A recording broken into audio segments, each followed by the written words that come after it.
मला कळत नाही की इन्व्हेस्टिगेटिंग एजन्सीज आहे ते त्यांचं काम करतायत, निपक्षपाती करतायत sir camera low.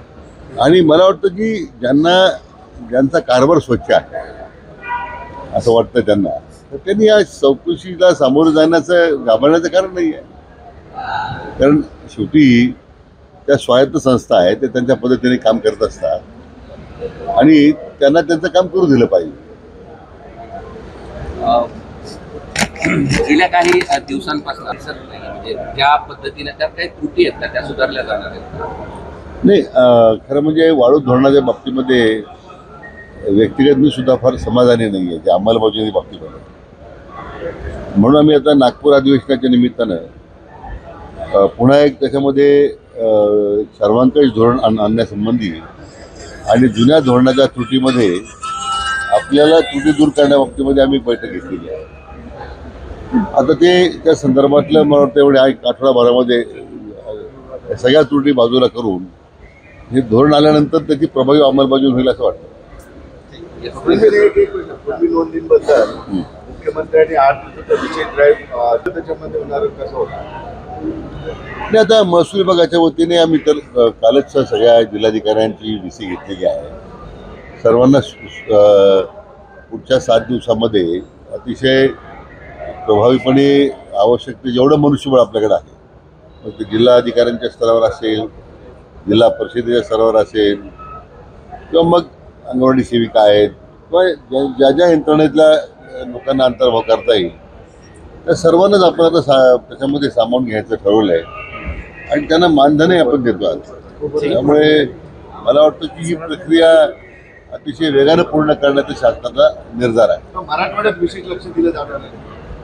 Major focus मराठवाड्यासाठीच आपण ठेवलेला आहे. नाही, त्यातल्या काही अधिकाऱ्यांवर बैठक दाखवलं आणि जाती वगैरे वगैरे असा आरोप.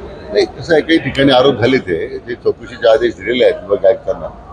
परंतु मला वाटतं आता त्या सगळ्या चौकशी होत राहील, त्यांच्यावर कारवाई होईल आपण. परंतु आज तातडीनं दाखले उपलब्ध करून देण्याचं धोरण त्याला प्राधान्य शासनाला दिलेलं आहे. त्या सॉफ्टवेअरचा एक हे आहे की आणखी सॉफ्टवेअर झाली, प्रश्नावली तयार झाली, सगळी यंत्रणा तुम्ही सज्ज केली, पण सॉफ्टवेअर आणखी गोखले इन्स्टिट्यूटमधून काही तयार झालं नाही. ते सॉफ्टवेअर शिवाय हे काम सुरू होणार नाही. 7 दिवसात कामही संपवायचं आहे असं त्या GR मध्ये लिहिलंय. सॉफ्टवेअर आता करण्यासाठी फार असं विशेष तंत्रज्ञान लागत नाही. आता पूर्वी ती एक 10-15 वर्षापूर्वी स्थिती वेगळी होती.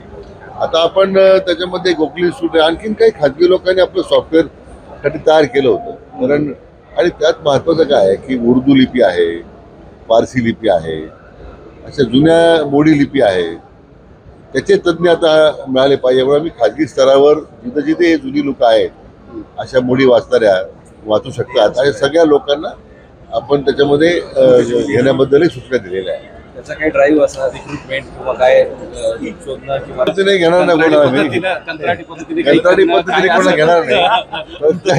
त्या स्थानिक लोकांची मदत हवी आपल्याला. कारण आज शासनामध्ये जी सेवेत लोक आहेत त्यांना ही लिपी वाचणार नाही, मोडी लिपी आहे. त्यामुळे ज्या जुन्या लोकांची मदत घेणं शक्य आहे. ते काही कर्मचारीच पाहिजे असं नाही आहे.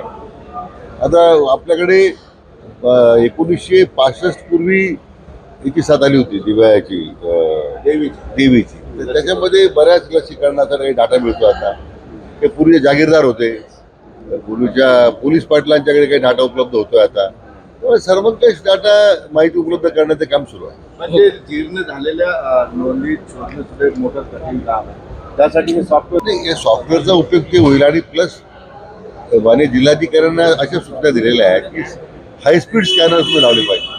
तर हायस्पीड स्कॅनर्स लावल्याशिवाय जीर्ण झालेल्या कागदाची माहिती समोर येणार.